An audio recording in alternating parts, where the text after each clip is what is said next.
Hello दोस्तों, कैसे हैं आप सभी। आपका स्वागत है हमारे चैनल पर गुरुकुल वाली पाठशाला में। तो बेसिकली आज का जो सेशन है वो हमारा रेलवे आरपीएफ की जो वैकेंसी आई हुई है एसआई की, उस पे बेस्ड है। जो प्रीवियस ईयर के क्वेश्चन है हमारे, जो 2019 में एग्जाम हुआ था, जो प्रीवियस ईयर में मैथ में जो क्वेश्चन पूछे गए थे, उन्हीं का यहाँ पर सेट सॉल्व करने जा रहे हैं। ठीक है, तो बेसिकली आपको यहाँ पे के थ्रू हम क्वेश्चन को टैकल करेंगे, किस तरीके से हमें क्वेश्चन की अप्रोच होनी चाहिए और कैसे कौन सा कॉन्सेप्ट किस टाइप के क्वेश्चन में लगना चाहिए और किस किस तरीके के क्वेश्चन पूछे जाते हैं। ठीक है, तो चलिए आइए शुरू करते हैं। जिस इस सेशन को दिया हुआ है वो क्वेश्चन देखिए क्या लिखा हुआ है। क्वेश्चन लिखा हुआ है कि क्वेश्चन लिखा हुआ है कि एक बॉक्स में 3 अलग अलग प्रकार के पुराने सिक्के का अनुपात दिया हुआ है और वो अनुपात है 7, 6, 8। यानी ये जो है ये हमारा नंबर ऑफ कॉइन है। क्या है? नंबर ऑफ कॉइन है। यानी इतने इतने ही सिक्के होंगे, इनका रेशियो दिया हुआ है। ठीक है, कितने कितने सिक्के होंगे। और जो सिक्कों का रेशियो दिया है वो 1 रुपए, 5 रुपए और 10 रुपए दिया है। यानी 1 रुपए, ये 5 रुपए के सिक्कों का रेशियो है और ये 10 रुपए की, इतने प्रकार के सिक्के हैं। ठीक है, आप लोगों ने किया होगा। अब अगर इसको सॉल्व करेंगे, ठीक है, अगर देखा जाए तो मान लो कि 7 ही सिक्के रहे होंगे। लेट कर लो 7 सिक्के। अगर 7 सिक्के रहे होंगे तो कितने रुपए होंगे? ये 7 होंगे और ये 30 हो जाएगा और ये हो जाएगा 80। ठीक है, तो 8 3 11 117 यूनिट। यूनिट या एक्स कुछ भी कर सकते हैं, इसको एक्स लेट करके भी लिख सकते हैं। भाई ये एक्स हो जाता, ये एक्स हो जाता, ये एक्स हो जाता, ये भी एक्स हो जाता, ये भी एक्स हो जाता, ये भी एक्स हो जाता, ये भी एक्स हो जाता। उस तरीके से भी कर सकते हैं, पर ठीक है, क्यों फालतू में इतना बच्चों वाला करना है। ठीक है, जब एक्स की कोई जरूरत ही नहीं तो क्यों रखना। तो 117 यूनिट किसको रिप्रेजेंट कर रहा है? 936 को। 936 को। अब अगर देखोगे तो ये आ जाएगा, एक यूनिट की जो वैल्यू आएगी वो यहाँ पर आ जाएगी 8। ठीक है, 8 आ जाएगी। हमसे पूछ रहा 5 रुपए कितने सिक्के होंगे, तो 5 रुपए के 6 सिक्के लेट किए थे। भाई एक यूनिट 8 तो 6 यूनिट कितना हो जाएगा? 48। 48 सिक्के हो जाएंगे। ठीक है, 48 इज द राइट आंसर। ठीक है, चलो नेक्स्ट क्वेश्चन देखते हैं। तो अगला क्वेश्चन जो है, अगला क्वेश्चन है वो स्क्रीन पे दिया हुआ है। कह रहा है कि अनिल ने 4 बच्चों के बीच, पढ़ो क्वेश्चन को, क्वेश्चन क्या कह रहा है और सॉल्व करने की कोशिश करो। देखो कह रहा है कि अनिल जो है, देखो अगला क्वेश्चन क्या कह रहा है। अगले क्वेश्चन में कह रहा है कि 4 बच्चे हैं। ठीक है, 4 बच्चों को 500 उपहार बांटे गए हैं। 4 बच्चों को 500 उपहार बांटे। पहले बच्चे को दूसरे बच्चे से दोगुना मिला है। यानी मान लो ए बी सी डी 4 बच्चे हैं। ठीक है, अब पहले बच्चे को दूसरे बच्चे से दोगुना मिला है। यानी दूसरे बच्चे को अगर बी मिला होगा तो पहले बच्चे को कितना मिला होगा? भाई 2a मिला होगा। यही तो कह रहा है। अब कह रहा है तीसरे बच्चे को 3 गुना, तीसरे बच्चे के हिस्से का 3 गुना और चौथे बच्चे के हिस्से का 4 गुना बराबर है। तीसरे बच्चे के हिस्से का 3 गुना, तो इसका 3 गुना और चौथे बच्चे के हिस्से का 4 गुना बराबर है। भाई यही तो वो कह ही रहा है।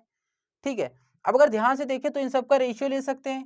भाई ये 2a है, ये 1b है, ये 3c है और ये 4d है। ठीक है ना, तो इन सबका हम रेशियो ले सकते हैं। तो रेशियो क्या, रेशियो लेने के लिए पता ही होगा क्या करेंगे, इसका एलसीएम निकाल लेंगे। तो एलसीएम निकालो, कितना आएगा? तो आ जाएगा 12। 12 आ जाएगा। अब हर वैल्यू को डिवाइड कर दो। ठीक है, एलसीएम 12 आएगा इसका, इसका एलसीएम कितना आएगा? 12 आएगा। अब 2 को 12 में डिवाइड करोगे तो 6 आ जाएगा। ठीक है, 6 आ जाएगा और यहाँ पर आ जाएगा 12 और यहाँ पर आ जाएगा 4 और यहाँ पर आ जाएगा 3। ये आ गया। अब कह रहा है कि टोटल जो उपहार बांटे गए हैं वो 500 बांटे गए हैं। तो जोड़ लो भाई, कितना है? तो 12 6 18, 18 और 4 22 और 3 25। 25 यूनिट रिप्रेजेंट कर रहा है 500 को। तो 1 यूनिट रिप्रेजेंट करेगा किसको? 20 को। ठीक है, अब पूछ क्या रहा था हमसे? हमसे पूछ रहा है कि पहले और दूसरे बच्चे द्वारा प्राप्त उपहारों की संख्या बताइए। पहले और दूसरे कितना है? 12 और 6 18, कितना आ गया? 360। तो 360 इसका करेक्ट आंसर है। ठीक है, चलो अगले क्वेश्चन की तरफ बढ़ते हैं।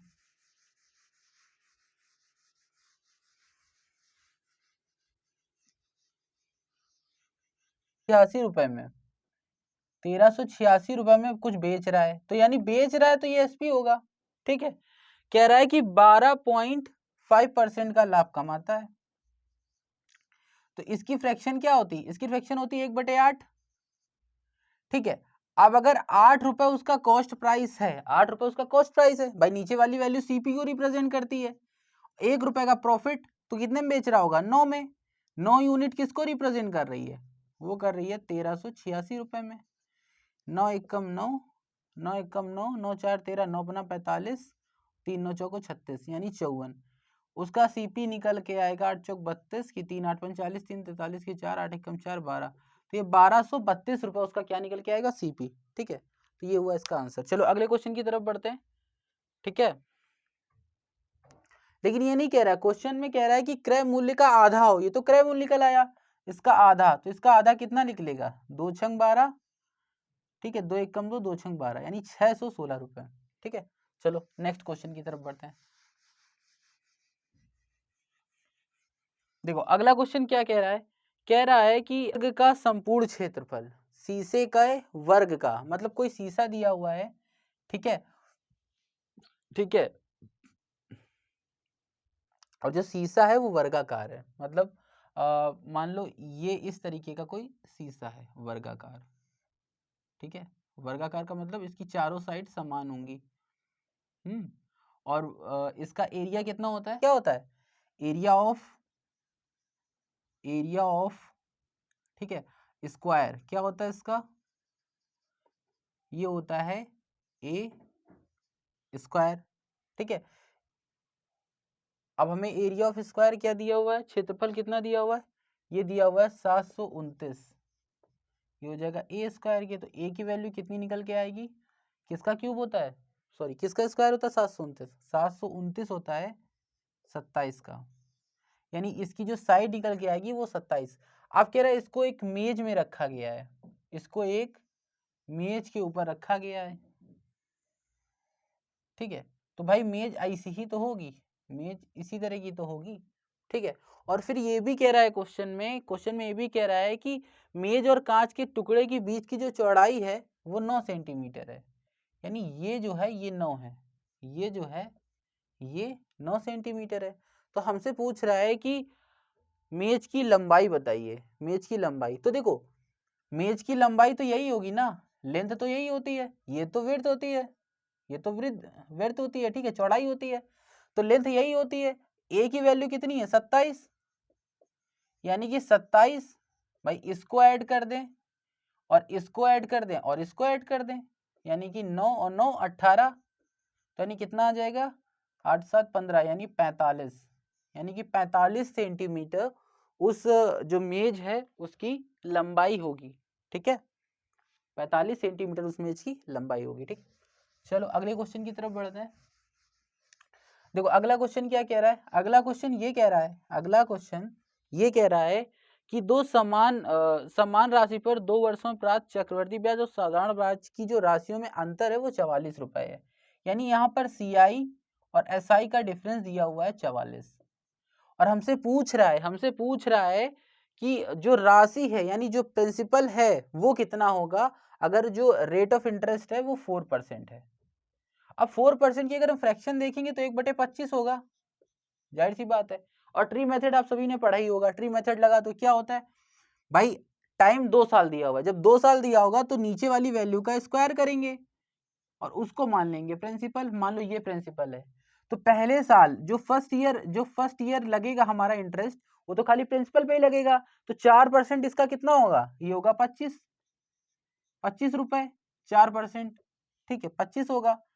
ठीक है, इसका फिर लगेगा 4% दूसरे साल, सेकेंड ईयर, तो ये भी 25 होगा। पर दूसरे साल जो लगेगा वो तो सिंपल इंटरेस्ट लग गया, पर कंपाउंड भी कह रहा है।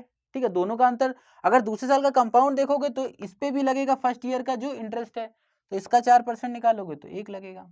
ठीक है, तो बेसिकली 1 यूनिट बराबर किसके है? डिफरेंस। भाई डिफरेंस तो यही है ना, डिफरेंस तो यही आया ना कंपाउंड मतलब CI और SI में, क्योंकि ये दोनों तो SI हो गए, ये दोनों तो SI हो गए, सिंपल इंटरेस्ट है क्योंकि सिर्फ प्रिंसिपल पे लग रहा है, पर ये जो है इसके इंटरेस्ट पे भी लग रहा है, इसलिए कंपाउंड हो गया। और डिफरेंस 1 ही रुपया है, तो एक यूनिट है, 1 यूनिट 44 को रिप्रेजेंट कर रहा है, तो जो अमाउंट होगा 44 इंटू 625, ठीक है।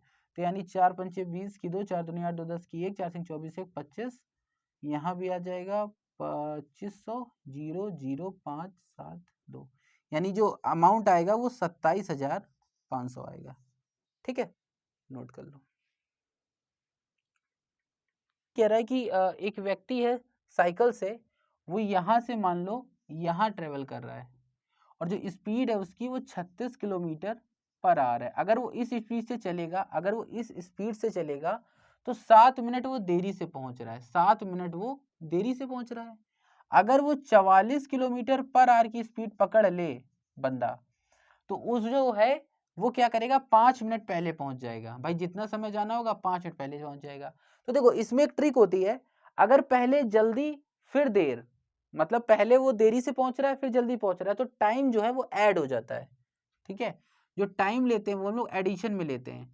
पर अगर दोनों साइड वो, मतलब मान लो यहाँ 7 मिनट लेट हो रहा था और यहाँ पर भी 7 मिनट लेट होता, या यहाँ पर मान लो 7 मिनट तो नहीं, यहाँ पर मान लो 3 मिनट लेट होता, तो यहाँ पर हम डिफरेंस लेते हैं। अगर दोनों में उसको देरी हो रही है, स्पीड चेंज करने के बाद दोनों में अगर देरी हो रही है, तो हमें टाइम को घटा देंगे। अगर एक तरफ जल्दी पहुंच रहा है दूसरी तरफ लेट पहुंच रहा है, तो हम टाइम को क्या करेंगे, जोड़ देंगे, ठीक है। और इसका जो फॉर्मूला होता है वो होता है स्पीड 1 इंटू स्पीड 2, फिर डिफरेंस स्पीड, ठीक है, डिफरेंस ले लेंगे और डिफरेंस ले लेंगे टाइम का भी, ये होता है फॉर्मूला। तो स्पीड 1 स्पीड 2 यानी 36 इंटू 44, और डिफरेंस लोगे तो 9 आ जाएगा, 9 6 15 होता है, और 44 4 4 8 आ जाएगा, ठीक है। और यहाँ पर टाइम का लोगे, टाइम तो ऐड हो जाएगा और 60 से डिवाइड हो जाएगा क्योंकि मिनट में है, तो ये 1 बटे यहाँ 5 आ जाएगा, ठीक है, 1/5 आ जाएगा, ठीक है।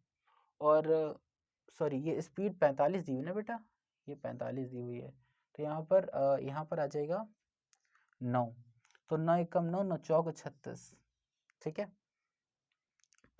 अब यहाँ पर भी 45 हो जाएगा फिर, तो 5 एकम 5, 5 9 45, यानी 9 चौक 36, जो डिस्टेंस होगी वो 36 किलोमीटर होगी, ठीक है। चलो अगले क्वेश्चन की तरफ बढ़ते हैं।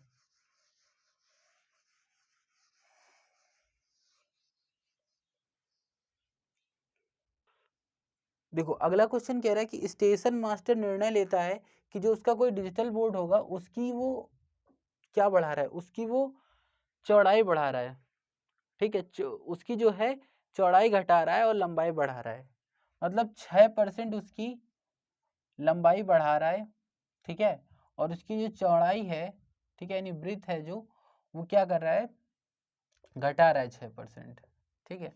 तो देखो पहले लेंथ की बात कर लेते हैं, तो लेंथ पहले कितनी होगी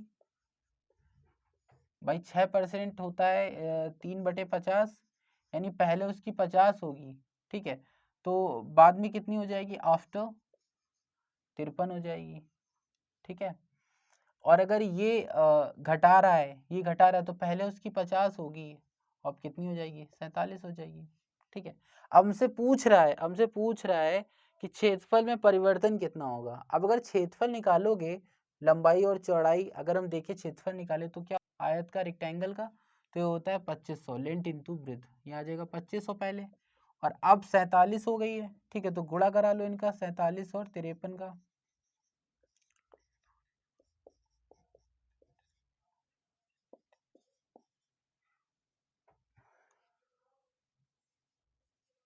ये आ जाएगा 2491। कितने की कमी हुई, 9 की कमी हुई, तो 9 की कमी हुई किस पे, 2500 पे, तो 100 पे कितनी, तो 100 से 100 कट गया, ठीक है। और ये आ जाएगा 0, फिर पॉइंट, ठीक है, फिर 0, यानी ये आ जाएगा 0.36%, 0.036% की क्या हो गई, कमी हो गई, ठीक है। चलो अगले क्वेश्चन की तरफ बढ़ते हैं। देखो हमारा जो अगला क्वेश्चन है, अगला क्वेश्चन क्या कह रहा है, देखो जरा, अगला क्वेश्चन कह रहा है कि एक बल्ब उत्पादक ने कुल 11% उत्पाद दोषपूर्ण पाया, ठीक है, यानी कि 11% जो उसका बल्ब थे वो खराब थे।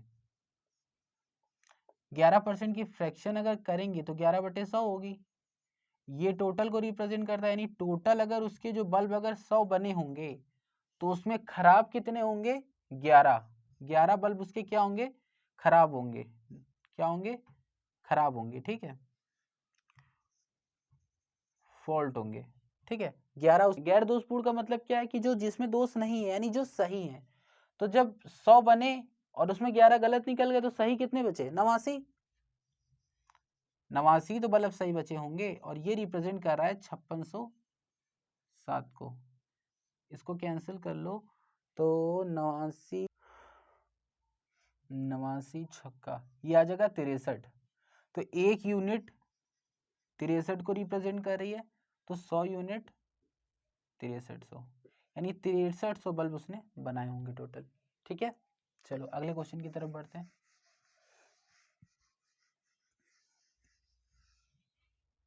देखो अगले क्वेश्चन में, अगला क्वेश्चन जो है एवरेज का है। क्वेश्चन में कह रहा है कि 101 नोटबुक है, मतलब टोटल जो 101 नोटबुक हैं, इनका जो हमें एवरेज दिया हुआ है, भाई इनका कुछ वेट होगा, उनका जो एवरेज वेट दिया है वो हमारा दिया है 10.1 kg। इसका मतलब पता है क्या? इसका मतलब ये है कि 101 नोटबुक में अगर हम देखा जाए तो हर एक नोटबुक 10.1 kg की है, एक एवरेज निकालते हैं अगर। ठीक है, यानी सबको अगर बराबर कर दें तो सब 10.1 kg की हैं। ठीक है, कह रहा है, देखो उससे पहले एक चीज ये समझ लो कि एवरेज क्या है। देखो जैसे मान लो कि हमारे पास 4 गाय हैं। ठीक है, 4 गाय हैं, एक गाय 5 लीटर दूध देती है, दूसरी 4 लीटर देती है, और तीसरी तीसरी जो है 7 लीटर देती है, और चौथी दूध नहीं देती, चौथी दूध देती नहीं है। टोटल दूध कितना होता है हमारे यहाँ? ये होता है 5 4 9 7 16 किलो, या 16 लीटर दूध होता है हमारे यहाँ। अब अगर कोई हमसे पूछे कि भाई एवरेज क्या है, भाई तुम्हारे यहाँ जो दूध होता है कितना एवरेज में दूध हो जाता है, मोटा मोटा कितना हो जाता है? बहुत लोग कहते हैं ना मोटा मोटा कितना तुम खर्च कर लेते हो, तो उसी तरीके से कितना एवरेज हो जाता है। तो एवरेज में जो नहीं दे रही है ना, अगर एवरेज निकालेंगे तो जितनी गाय है उनसे डिवाइड करा देंगे, यानी कि 4 लीटर पर गाय का एवरेज है हमारा। यानी जो नहीं दूध दे रही उसको भी हम काउंट करते हैं एवरेज में। ठीक है, लगभग। ठीक है, देखो बीच की वैल्यू, ठीक है, उसको बोलते हैं एवरेज। अब देखो कह रहा है 101 नोटबुक। अब इस 101 का मतलब है कि कुछ अगर हल्की भी होंगी, भाई ऐसा तो नहीं सब एक वेट की होंगी, अलग अलग भी हो सकती है, हो भी सकती है, नहीं भी हो सकती। ठीक है, तो 101 बुक में कुछ छोटी होंगी, कुछ बड़ी होंगी, कुछ हल्की होंगी, कुछ भारी होंगी, पर सबका वेट 10.1 kg का मतलब क्या है कि सबका वेट अगर हम निकालेंगे, जोड़ेंगे और उनको अगर 101 से भाग देंगे तो इतना निकल के आएगा। समझ में आया? अब देखो कह रहा है एक नई नोटबुक और आ जाती है, एक नई नोटबुक और आ जाती है, तो जो औसत है वो बढ़ जाता है, और औसत कितना हो जाता है? औसत हो जाता है 10.2 की, जो 2 kg, 10.2 kg उसका औसत हो जाता है। ठीक है, तो कह रहा है जो न्यू नोटबुक आई है, यानी जो एक न्यू आई है, न्यू बुक आई है, उसका हमसे पूछ रहा है भाई अब 102 हो जाएंगी। 102, अब जो एवरेज है ये 102 बुक का है, क्योंकि पूरे बुक का औसत 102 हो जाता है, 10.02 हो जाता है। कितना बढ़ा? तो 0.10 बढ़ा। ठीक है, ये बढ़ गया। कितनी बुकों पे बढ़ा? कितनी बुकों पे बढ़ा? तो 102 पे बढ़ा, तो 10.10 इंटू 102। अब इसका गुणा करा लोगे अगर तो 10 दूनी 20 और 10 एकम 10, तो 10 पॉइंट ये उसका आ जाएगा। और जो जो नई बुक 102 होगी वो भी तो इसी में इंक्लूड हो गई, और उसका वजन भी इतना ही होगा। ठीक है, तो टोटल उसका जो वजन होगा वो हो जाएगा 20.40। कितना हो जाएगा? 20 point, sorry sorry sorry sorry sorry sorry sorry sorry sorry, क्या कर रहे हैं हम?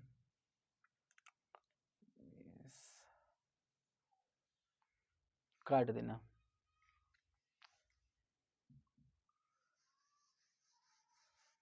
भाई इसका अगर गुणा कराओगे तो 10 दूनी 20 और 10 एकम 10, यानी कि 10.20।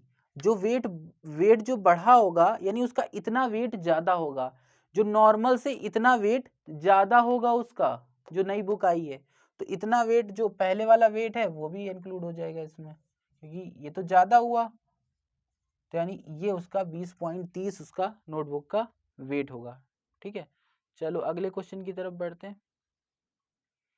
देखो अगले क्वेश्चन में कह रहा है कि बेसिकली हमको ग्राफ दिया हुआ है। देखो क्वेश्चन को ग्राफ दिया हुआ है और ग्राफ में ये कह रहा है कि जो कंपनी है, जो कंपनी दी हुई है हमारी, उस कंपनी में हमें औसत निकालना है। ठीक है, 2010 की कंपनी की बिक्री का औसत निकालना है।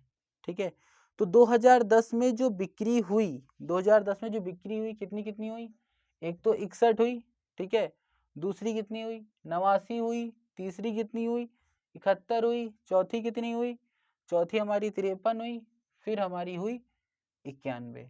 इन सबको ऐड कर दो भाई, कितना हो जाएगा, ये हो जाएगा 9 3 12 13 14 15, 1 9 1 10 5 15 7 22 8 30 6 36, और टोटल है कितनी कंपनी 2 2 4 1 5, एवरेज निकालोगे तो 5 7 35 5 3 15 यानी 73 इसका एवरेज निकलेगा। ठीक है, चलो अगले क्वेश्चन की तरफ बढ़ते हैं। देखो अगला क्वेश्चन बहुत ही इजी है, अगला क्वेश्चन जो है वो बहुत ही इजी है, बेसिकली ट्रिक पे बेस्ड है। ठीक है, कह रहा है कि अगर एक कोई कंपनी है या कोई कंपनी है, उसमें 541 पुरुष हैं, जितने पुरुष हैं, ठीक है, उतनी ही इसमें महिला भी हैं, यानी इतनी इसमें महिला भी हैं। ठीक है, कह रहा है प्रतिदिन सभी कर्मचारियों की जो औसतन उत्पादकता है वो 61 कॉल की है। मतलब पुरुष हो या महिला, सबकी जो उत्पादकता है वो 61 कॉल की है। ठीक है, यानी इसकी भी 61 कॉल की उत्पादकता होगी और उसकी भी 61 कॉल की उत्पादकता होगी। ठीक है, कह रहा है जो मतलब पहले ये कह रहा औसत का मतलब ये है कि 511 पुरुष है तो हर व्यक्ति की 61 होगी, और इसमें 511 महिला यानी हर व्यक्ति की 61 होगी, पर किसी की कम या किसी की ज्यादा भी हो सकती है, समझ रहे हो ना। पर अगले लाइन में ये भी करेक्ट कर देता है कि पर आदमी की 61 है। अगले में ये कह रहा है कि पर कर्मचारी जो है वो महिला हो चाहे पुरुष, उनकी 61 कॉल अटेंड किए जाते हैं, तो महिला कर्मचारी भी 61 ही करेंगी ना, क्योंकि हर कर्मचारी में तो सभी आ जाते हैं, महिला और पुरुष, या तो स्पेसिफाई करता कि पुरुष की बात कर रहे हैं या महिला की बात कर रहे हैं। ठीक है, तो महिला का पूछा था, महिला का भी 61 हो जाएगा। ठीक है ना। देखो अगला क्वेश्चन, देखो अगला क्वेश्चन क्या कह रहा है, थोड़ा अच्छा क्वेश्चन है अगला।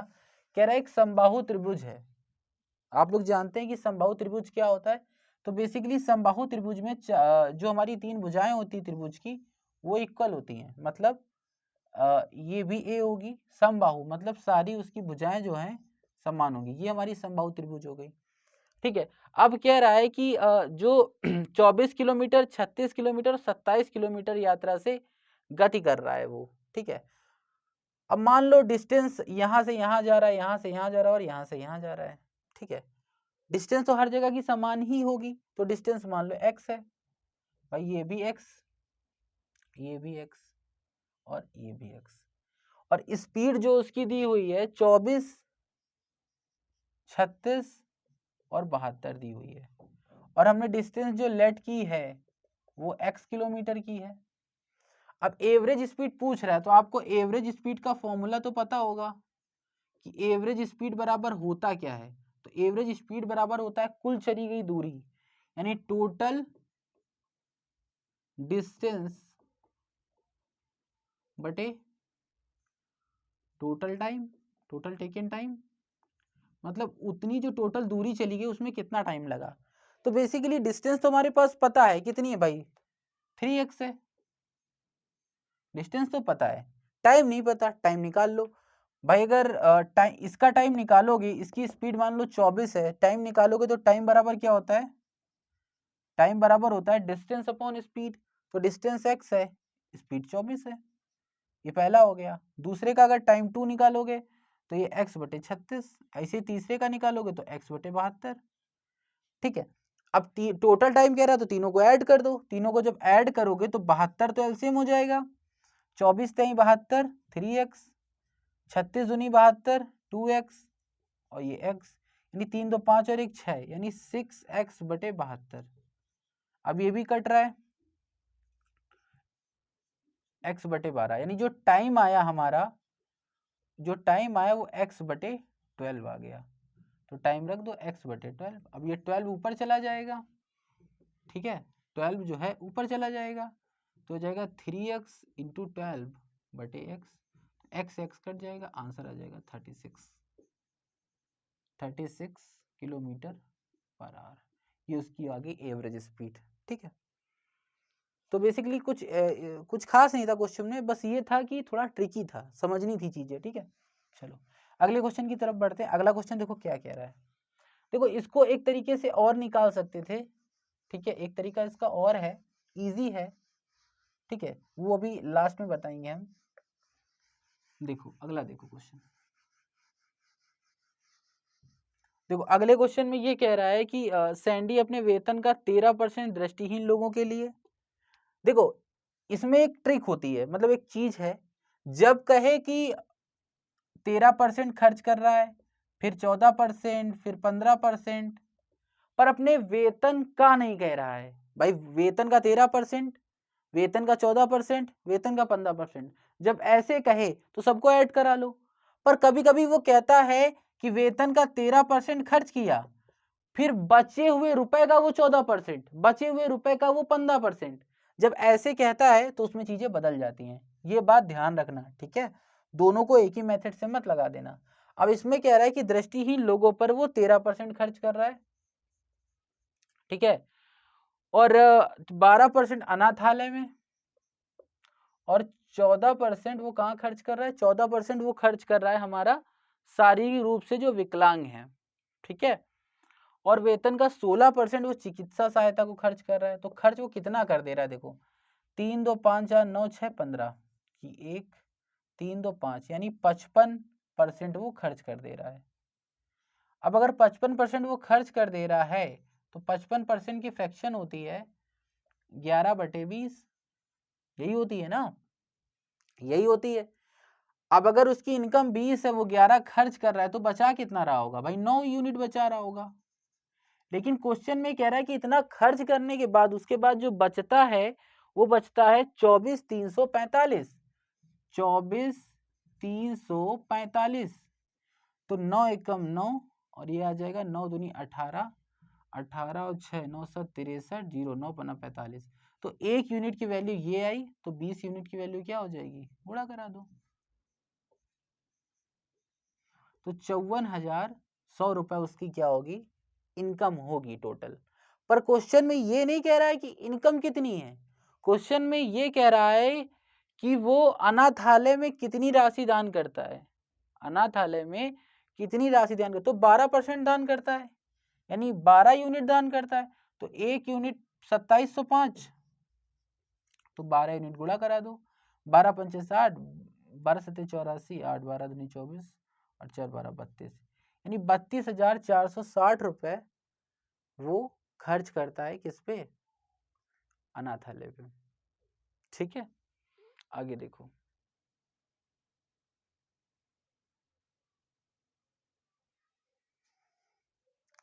गड़बड़ हो गया क्या कुछ, sorry sorry sorry sorry sorry sorry sorry sorry sorry, गड़बड़ हो गया बेटा। 12% इसका खर्च करता है ना, तो इसका 12% निकालो, 12/100, ये 2 जीरो से 2 जीरो कट जाएगा, 12 एकम 12, 12 चौक 48, और 49 की 4, 12 पंचे 60 64, तो 6492 रुपए वो खर्च करता है। देखो इससे डायरेक्ट नहीं निकाल सकते ना, क्योंकि ये इसकी यूनिट है, 20 को रख करके आया है ना, तो इसको नहीं निकाल सकते। देखो इधर, अब आगे देखो अगले क्वेश्चन में क्या कह रहा है, जो 20 है ना नीचे टोटल, उसके बिहाफ पे वैल्यू निकल के आई है, तो उससे नहीं होगा, ठीक है ना। चलो आगे देखते हैं। देखो अगले में क्या रहा है, अगले क्वेश्चन में क्या कह रहा है, बहुत सरल क्वेश्चन है। कह रहा है कि 3 व्यक्ति हैं, कौन है, हकीम, क्रिस्टो और गणेश।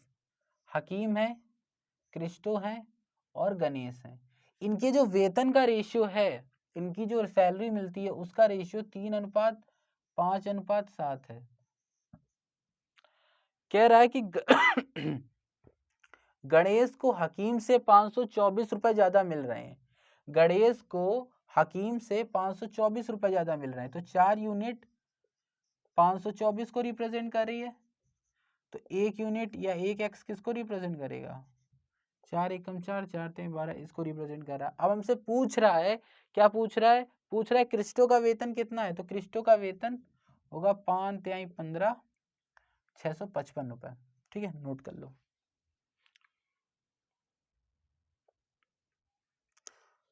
ठीक है, कितना होगा? 655। देखो अगले क्वेश्चन में क्या कह रहा है, अगले क्वेश्चन में ये कह रहा है, अगले क्वेश्चन में ये कह रहा है कि एक तो घन का जो विकर्ण होता है वो क्या होता है, जो डायगोनल होता है,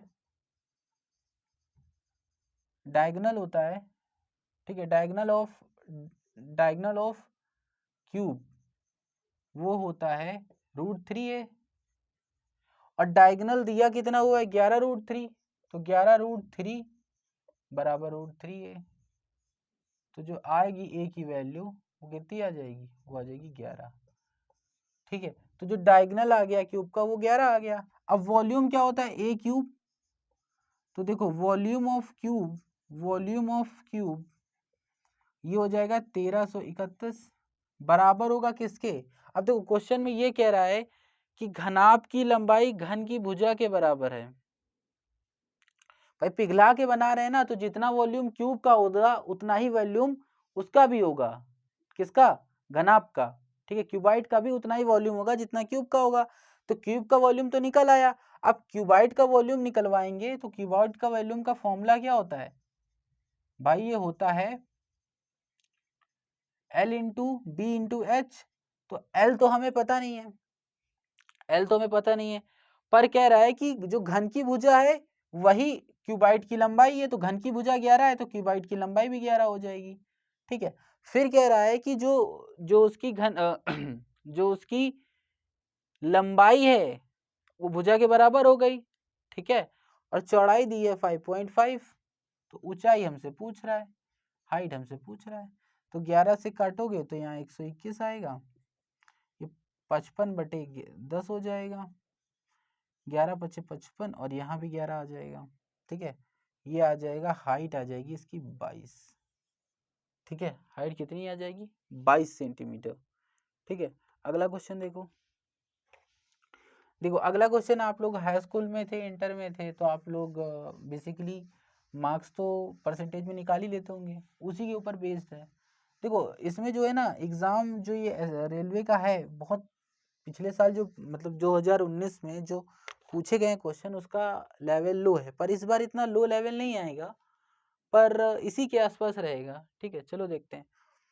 कह रहा है कि 80 में से 80 इसके टोटल हैं, टोटल मार्क्स हैं सब्जेक्ट में, उसके 65 आए, किसी भी सब्जेक्ट में, कोई सब्जेक्ट है उसमें 80 में से 65 आए।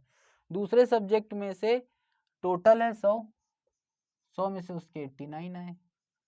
अब तीसरा कोई सब्जेक्ट है उसमें 70 में से 58 आ रहे हैं। इसी तरीके से उसका चौथा सब्जेक्ट है उसमें 50 में से 40 आ रहे हैं। तो हमसे पूछ रहा है प्रतिशत क्या होगा मार्क्स का, तो टोटल कर लो, तो 8 7 15 और 200, ये हो गया 300, तो टोटल तो 300 मार्क्स हैं। अब उसके आए कितने देखो, 9 8 17 5 22 की 2, 8 2 10 6 16 5 21 4 25, 252। ठीक है, तो निकालोगे तो आपको पता है मार्क्स रखने हैं जितने आए हैं, नीचे टोटल रखना है और इनटू कराना है 100 से। इनको कैंसिल कर दोगे तो 3 8 24 और 3 चौक 12, यानी कि उसकी 84% मार्क्स आए हैं। ठीक है ना, चलो अगला क्वेश्चन देखते हैं। देखो अगला क्वेश्चन क्या कह रहा है, अगला क्वेश्चन ये कह रहा है, अगला क्वेश्चन ये कह रहा है कि इसमें कितने, अगला क्वेश्चन ये कह रहा है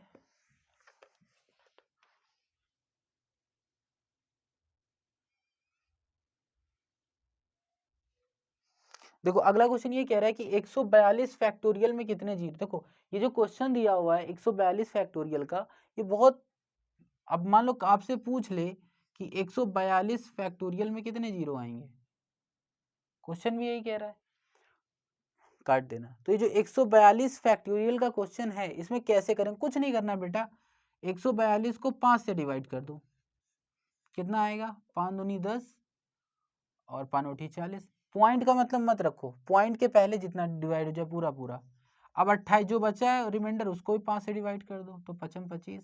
अब 5 को डिवाइड कर दो तो 5 5 1 आ जाएगा। ठीक है, तो बेसिकली इतने ही जीरो आएंगे, कितने, 34 जीरो आएंगे इसमें, 142 फैक्टोरियल में 34 जीरो आएंगे। ठीक है ना। चलो अगले क्वेश्चन की तरफ बढ़ते हैं। देखो अगला क्वेश्चन क्या कह रहा है, हमसे अगले क्वेश्चन में ये पूछ रहा है कि बेसिकली C1 C2 और जो कंपनीज दी हुई हैं उनकी टोटल बिक्री कितनी हुई है, C1 C3 और C5। तो C1 की बिक्री टोटल कितनी हुई है भाई, C1 की जो बिक्री हुई है वो कितनी हुई है, 61 और प्लस 71 हुई है। ठीक है, अब अगर C3 की देख लें तो C3 की कितनी हुई है, 71 और 83। अगर C5 की हम देख लें, C5 की टोटल कितनी हुई है, तो C5 की 91 और 49। तो टोटल बिक्री निकालोगे तो ये आ जाएगा 2 7 6 13 132 4, कुछ नहीं बस बेटा जोड़ है और कुछ नहीं, 9 4 13 1 14 140। तो 4 2 6 5 3 8 8 4 12, ये हो जाएगा 426। तो बेसिकली 426 यानी 4,26,000 बेसिकली उनकी क्या है, सेल है। ठीक है ना। चलो अगले क्वेश्चन की तरफ बढ़ते हैं। अगला क्वेश्चन क्या है, अगला क्वेश्चन कह रहा है कि बेसिकली सिंप्लीफिकेशन का क्वेश्चन है। अगला दिया हुआ है कि 1/12 डिवाइड बाई 1/12 डिवाइड बाई 1/12, इसी तरीके से डिवाइड बाई 1/12 और डिवाइड बाई 1/12, इसको सॉल्व करेंगे तो क्या आएगा। देखो बेसिकली क्या है, जब इसको सॉल्व करेंगे ना तो 1/12 तो इधर ही रहेगा, ये पलट जाएगा तो गुणे में हो जाएगा, फिर ये पलट जाएगा तो इसके गुणे में हो जाएगा, इसी तरीके से ये भी, इसी तरीके से ये भी, ये इससे कट जाएगा। 12 का क्यूब वो होता है 1728। ठीक है, तो आंसर तुम्हारा कितना आ गया, 1728। ठीक है, चलो अगले क्वेश्चन की तरफ बढ़ते हैं।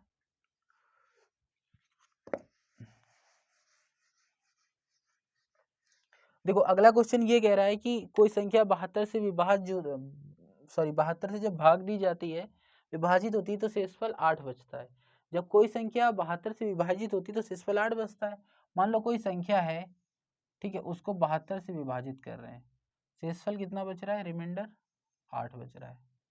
ठीक है, पर कह रहा है जब उसी संख्या को हम 9 से विभाजित करते हैं तो शेषफल क्या होगा।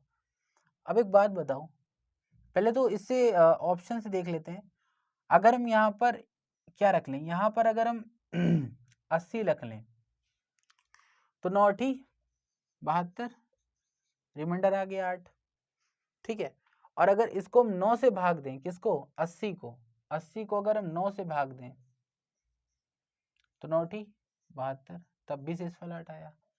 ठीक है, तो क्या कह रहा है, शेषफल 8 आएगा और आंसर में 8 दिया हुआ है, तो इसलिए करेक्ट आंसर होगा 8।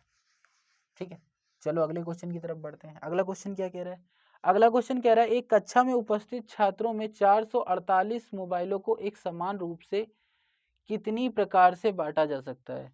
तो बेसिकली जो फोन है वो कितने हैं, 448, और उनको कितनी तरह से बांटा जा सकता है। क्वेश्चन में ये कह रहा है कि 448 फोनों को कितनी तरह से बांटा जा सकता है। ठीक है, इनका एलसीएम ले लो, इनका जब एलसीएम लोगे तो लो भाई एलसीएम, 4 एकम 4, 4 दूनी 8, फिर एलसीएम लोगे तो 4 दूनी 8, 4 उठी 32, 4 सत्ते 28 और 7 से काटोगे तो 1। अब देखो इसमें कुछ नहीं करना है, बेसिकली अगर हम देखें ना तो यहाँ पर कितने 4 हैं, 4 की पावर है 3 और इंटू है 7 की पावर 1, यही तो आया, यही तो आया ना, 4 की पावर 3 इंटू 7 की पावर 1, यही आया ना। अब देखो हमें कुछ नहीं करना है, हमें बेसिकली इतना करना है कि इसको शॉर्टेस्ट फॉर्म में तोड़ लेना है। अगर 4 को शॉर्टेस्ट फॉर्म में तोड़ोगे तो ये स्क्वायर हो जाएगा, 2 का स्क्वायर ये 6 हो जाएगा। ठीक है, और ये हो जाएगा 7 की पावर 1। अब हमें क्या करना है, हमें करना है कि जो पावर है उसमें 1 ऐड कर देना है और इन दोनों का यहाँ भी 1 ऐड कर देना पावर में, तो 7 × 2 बराबर 14 तरीके से। ठीक है, कुछ नहीं किया था, बेसिकली एलसीएम ले लिया। तो एलसीएम लोगे तो सबसे शॉर्टेस्ट फॉर्म में तोड़ना है, तो 4 को और कितना कर सकते हैं, 2 की पावर 6 लिख सकते हैं, 7 को तो 7 की पावर ही लिख सकते हैं। तो जब जो भी पावर होगी ना उसमें 1 ऐड करके बस गुणा करा देना है। ठीक है, अगर यहाँ पे कोई वैल्यू और होती, उसकी भी जो भी पावर होती उसमें भी 1 ऐड करके हम लोग मल्टीप्लाई करा देते, तो उतनी तरह से हम फोन को बांट सकते हैं। ठीक है ना, चलो अगले क्वेश्चन की तरफ बढ़ते हैं। देखो अगला क्वेश्चन ये कह रहा है किसी वृत्त की त्रिज्या 9 गुनी हो जाती तो परिधि पिछली परत की कितनी गुना हो जाएगी। वृत्त की त्रिज्या 9 गुनी हो जाती है, यानी त्रिज्या पहले 1 थी, यानी जो रेडियस थी वो पहले 1 थी, अब रेडियस 9 हो गई है। और जो फॉर्मूला होता है वो होता है 2πr। भाई जो परिधि का फॉर्मूला होता है वो 2πr होता है, तो बेसिकली यहाँ पर 2π हो जाएगा और यहाँ पर 18π हो जाएगा। क्या परिधि ना, तो कितने गुना हो गई भाई, 9 गुना हो गई ना। कितने गुना हो गई, 9 गुना, तो उसकी जो परिधि है वो भी 9 गुना हो जाएगी। ठीक है, अगले क्वेश्चन की तरफ देखो। देखो अगला जो क्वेश्चन है वो क्वेश्चन अधिकतर एसएससी में भी पूछा जाता है और बहुत अच्छा क्वेश्चन है। क्वेश्चन में कह रहा है किसी चीज को जब हम 2500 में बेचते हैं, ठीक है, और उसी चीज को जब हम 1234 में बेचते हैं, तो हमें 1234 में जो हानि होती है, 1234 में जो हानि होती उससे 11% अधिक लाभ होता है। तो भाई कुछ ना कुछ तो इसका कॉस्ट प्राइस रहा होगा। ठीक है, 11% की फ्रैक्शन अगर हम देख लें तो 11/100 होगी। ठीक है, यानी यहां पर हमें क्या हो रहा है, 100 रुपए का लॉस हो रहा है। ठीक है, 100 यूनिट का, और यहां पर 111 रुपए का प्रॉफिट हो रहा है। क्वेश्चन यही कह रहा है ना, 111 रुपए का प्रॉफिट हो रहा है, क्वेश्चन में भी यही कह रहा है। ठीक है ना, तो हमें कुछ नहीं करना है इस तरीके के क्वेश्चन में, इस तरीके के क्वेश्चन में बस इनका डिफरेंस ले लेना है। ठीक है, अगर डिफरेंस लोगे तो कितना आ जाएगा भाई, डिफरेंस लोगे तो यहाँ आ जाएगा 6, यहाँ भी आ जाएगा 6, और यहाँ आ जाएगा 1। ठीक है, 166, सॉरी काट देना।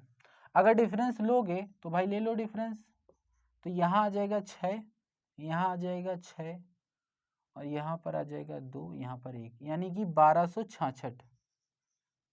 अब कुछ नहीं करना है, 1266 को अगर हम निकालें इतने गुना तो 111 बटे ये 211 हो जाएगा। भाई अगर हम इसको इसमें बांटते हैं हम, तो 11 × 211 हो जाएगा। ठीक है, काटोगे इसको तो ये कट जाएगा, 6 कम 6, 6 टाइम कटेगा। ठीक है, ये हो जाएगा 666, यानी 666 का यहाँ पे प्रॉफिट हो रहा होगा। तो वो चीज़ कितने की होगी, 2500 से 666 घटा दो, तो यहाँ आ जाएगा 4, यहाँ आ जाएगा 3, और यहाँ आ जाएगा 8, यानी 1834 रुपए का वो आइटम होगा। ठीक है, 1834 रुपए का वो आइटम होगा। ठीक है, जिसपे हमें इतने का लाभ या हानि हो रही होगी। ठीक है ना, चलो अगले क्वेश्चन की तरफ बढ़ते हैं। देखो जो अगला क्वेश्चन है, अगले क्वेश्चन में कह रहा है 266 मीटर लंबा एक पुल है, जो 266 मीटर लंबा एक पुल है, उसको एक ट्रेन क्रॉस करने में 67 सेकंड लेती है। तो एक बात बताओ, जो ट्रेन जब क्रॉस करेगी तो कितनी डिस्टेंस चलेगी, ट्रेन की लेंथ जितनी प्लस पुल की जितनी लेंथ होगी, ब्रिज की जितनी लेंथ होगी उतनी चलेगी। डिस्टेंस बराबर स्पीड होती है, स्पीड मान लो s है, और टाइम कितना 67 सेकेंड, ये आ गया। ठीक है, ट्रेन की लेंथ हमें दी नहीं है, पर पुल की लेंथ दी हुई है, ब्रिज की लेंथ दी हुई है 266, स्पीड इंटू 67। अब दूसरे में हमसे ये कह रहा है यदि वही ट्रेन एक बोर्ड को पार करने के लिए 29 सेकंड का समय लेती है, किसको, एक बोर्ड को पार करने के लिए, तो ट्रेन अपनी लेंथ जितना ही चलेगी, 29 सेकंड का टाइम लेती, कितने का, 29 सेकंड का। तो मान लो ट्रेन की स्पीड ये है और 29 सेकंड का टाइम ले रही है। अब ये ट्रेन की लेंथ की जो वैल्यू है ये यहाँ पुट कर दो, तो 29s प्लस का 266 और ये 67s आ गया। तो 266 जब घटाओगे 67 में जाके तो ये आ जाएगा 30, 30, 37 और एक 38, 38। अब स्पीड इसकी आ जाएगी 38, 38 से 266 को करोगे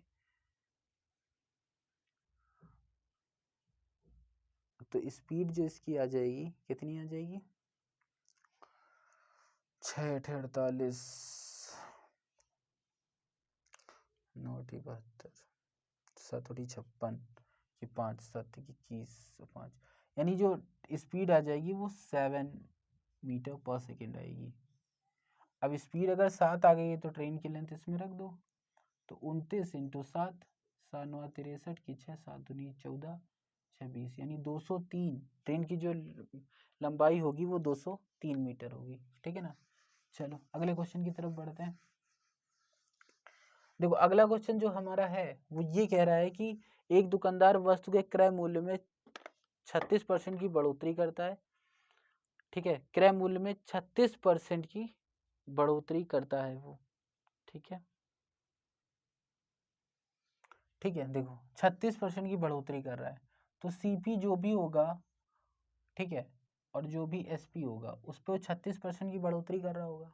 ठीक है, क्रय मूल्य में, क्रय मूल्य, एक वस्तु के क्रय मूल्य में 36% की बढ़ोतरी करके उस पर अंकित मूल्य अंकित करने के पश्चात, यानी 36% की बढ़ोतरी करेगा तो 36% की जो फ्रैक्शन होती है हमारी वो हो जाती है 4/25, 4/25, यानी अगर उसका 25 रुपये होगा तो उसका 34 रुपये कर देगा, वो 25 रुपये से 34 रुपये मार्क कर देगा। ठीक है, फिर वो कह रहा है कि बढ़ोतरी करने पर उस पर मूल्य अंकित करने के पश्चात बिक्री पर 36% की छूट देता है। अब 36% की छूट देगा तो 25 की चीज वो कितने में बेचेगा भाई, 9 रुपए की तो वो छूट ही दे देगा, तो कितने में बेचेगा, 16 रुपए में बेचेगा। अब देखो यहाँ 25, यहाँ 34, तो यहाँ 25, यहाँ 34, तो यहाँ भी 34, यहाँ भी 25, तो बेसिकली ये आ जाएगा 2500 और ये आ जाएगा 16 चौको चौंसठ, 16 8 6 14, यानी 54 आ जाएगा, 544।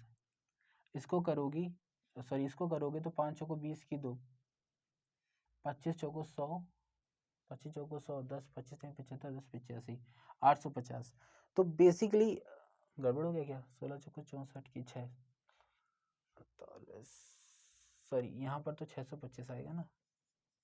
अब इसको सॉल्व करोगे तो इसका लॉस ही हो रहा है, कितने का लॉस हो रहा है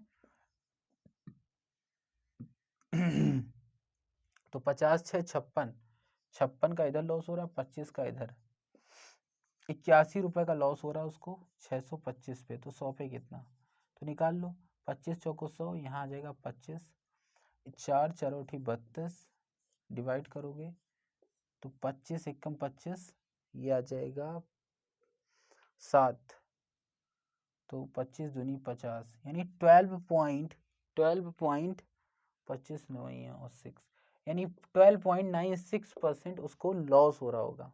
कितना लॉस हो रहा होगा, 12.96। कुछ नहीं किया, बेसिकली हम लोगों ने कुछ नहीं किया, यहाँ पर टोटल हमने कॉस्ट प्राइस लिख दी।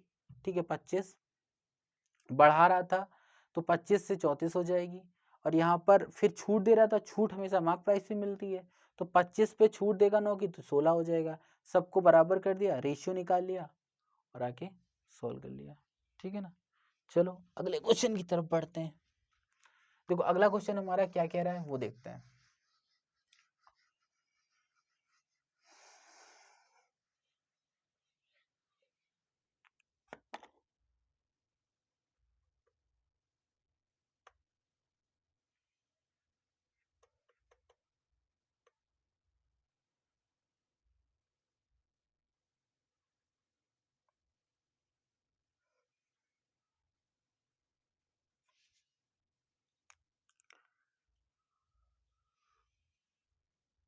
देखो अगला क्वेश्चन कह रहा है कि दो संख्याओं का गुणनफल बताओ अगर उनका एलसीएम और एचसीएफ 65 और 8 है।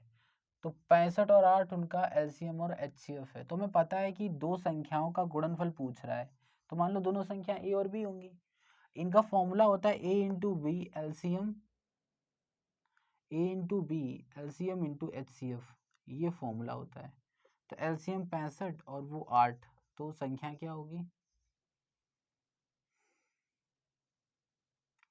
तो ये हो जाएगी 520। 520 इसका आंसर होगा। ठीक है, चलो देखो अगले क्वेश्चन की तरफ बढ़ते हैं। अगला क्वेश्चन क्या कह रहा है? तो इसी तरीके की, तो आज का सेशन यहीं तक समाप्त करते हैं।